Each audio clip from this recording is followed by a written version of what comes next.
Hey guys, in this video I'll show you how to add a chart, a title in Google Data Studio, which is now called Looker Studio, just like these charts right here. Okay, so let me go ahead and add a new chart as an example. Come to the top panel, click on add a chart. Let's say I want to add a time series chart. I'll select this one, click here. Now, what I need you to do, if you are on the setup tab, click on style. Okay, now I want you to toggle this one on, show title.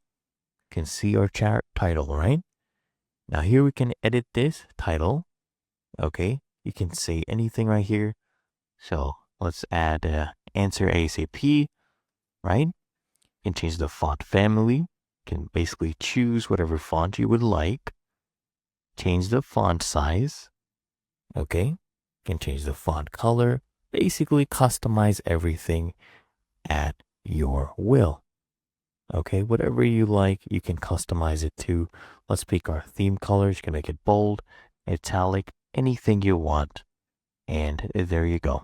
It's really that easy and simple.